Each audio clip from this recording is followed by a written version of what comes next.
Hi, I'm Amber and I run Amber Phillips Design and Amber in My Pocket. Amber Phillips Design specialises in website design for creative entrepreneurs and small businesses, whereas Amber in My Pocket teaches people how to create their own websites and their own branding.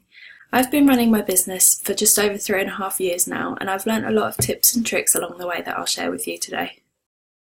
Before you even start your business, however small it'll be, you should create a business plan. This will help you to gain clarity and figure out where to start, as well as setting goals and planning figures. Be ambitious, but be realistic. If you put a low, safe number, you won't be as motivated to go for it compared to if you put a number that's high, but realistic with hard work. From the very beginning, you should be keeping track of your income and expenses. QuickFile is a great tool to use, and it's free to start with. Keeping track of your money helps when it comes to submitting your tax return, and it also helps you to track whether you're on goal. Running a business can be scary and it can be lonely, especially when you're first starting up. There's nothing wrong with asking for help or advice. It is not a weakness at all.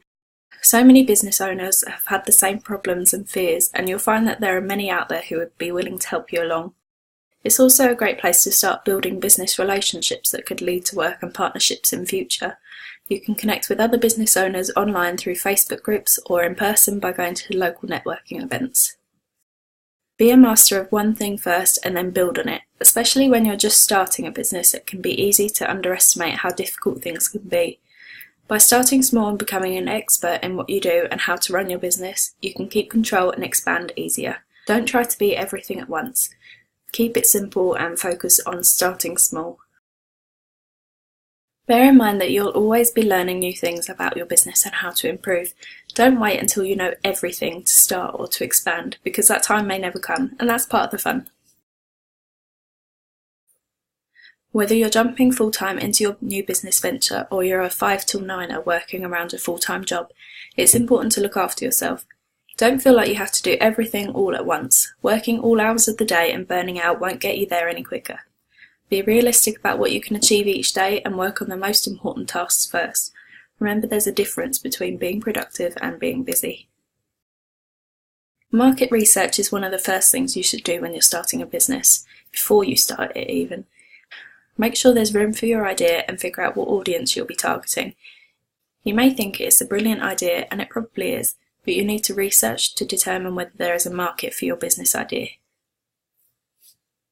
I believe that websites are essential for every business, and when you're a new business, it pays to look bigger than you are to attract more customers. You need to look professional and appealing to your customers, but a badly designed website and a badly designed brand can make them think the opposite. Over 80% of people now look online first before making a decision about a purchase, so that just shows how important websites are. On the 17th of April 2018, I'm running a free live masterclass on how to set up your website on WordPress within 1 hour. To sign up, go to amberinmypocket.co.uk/masterclass. Back to the tips. It's important to keep track of your goals and progress so that you can keep improving, and a planner is a great tool to do this. You can look back in future and see how far you've come, and you can make sure that you stay on track with your goals. I recently worked with Nadia Finer, a business coach, to design her Pure Profit Planner. It's got over 300 pages and it's a pretty chunky planner, but it'll keep you on track and boost your profits. An important question to ask yourself is, do you actually love what you do? I believe passion is a large part of any successful business. You need to genuinely love what you're doing so that you don't lose interest or motivation along the way. Plus, if you're not starting a business so that you're doing something that you love for a living, then why are you doing it? Also, you'll attract many more customers when you're selling with passion rather than selling simply with the aim to make money from them. The best businesses solve problems for their people and genuinely love to help them. Even now, I waste so much time worrying and procrastinating because I don't know where to start with a project, or if the project is huge and scary, I tend to put it off. I used to resort to watching just one episode on Netflix and hoping that it'll sort itself out when I come back to my desk, but no, of course it doesn't. The best way to tackle fear is to face it head on. Break a task down into tiny sections and just get started, or ask for help if you need to. There's always a solution. An example of this is videos. I really don't like doing videos. I'm a computer nerd. I like to stay behind the computer. but I'm starting to face my fear and record videos. And with the live masterclass coming out, that's going to be a big fear barrier to break through. Also, let go of the fear of failure. If you hit a hurdle, pick yourself back up again and keep going. Rather than burying any failures in the back of your mind, make sure you assess it and see what you can learn from it so that you can succeed next time. Write a marketing plan and start marketing straight away to make sure your target audience is aware that you exist and to push your business full speed ahead. Represent your business wherever you go. Talk about your business, build relationships and give out business cards. Be your own perfect employee. New businesses almost always underprice. Even established businesses often underprice. Please don't underprice just to get sales. Price what you're worth.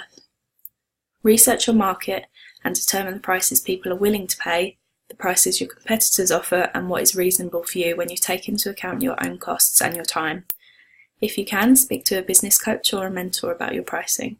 They will help to review your prices and ensure that you're pricing correctly from the beginning. And as your business grows and you get more and more experienced at what you do, your prices can reflect this and you can increase them.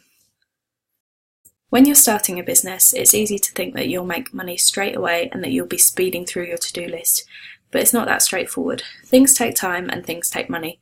By overestimating how much they will cost and how much time it will take, you can avoid being out of pocket or overworked. Plus, isn't it brilliant when you have spare time or money? Now for the boring but super important stuff. You need to make sure you register a self-employed, limited company or a partnership, depending on your situation. Also make notes of important dates, for example when your tax return is due, and make sure it's completed in plenty of time.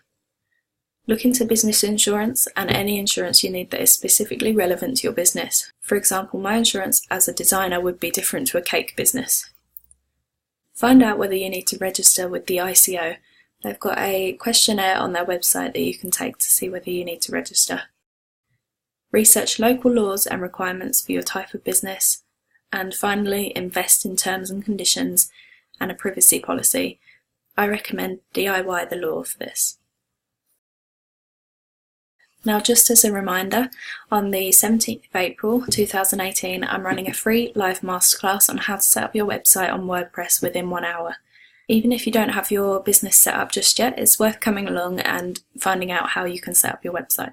I'll be covering how to set up and install WordPress, the essential settings that you need for your website, how to install themes, how to install a security plugin so your website is safe and secure, and also how to set up an under construction page so you can set up your website with me and it doesn't have to go live until you're ready. To sign up, go to amberinmypocket.co.uk/masterclass.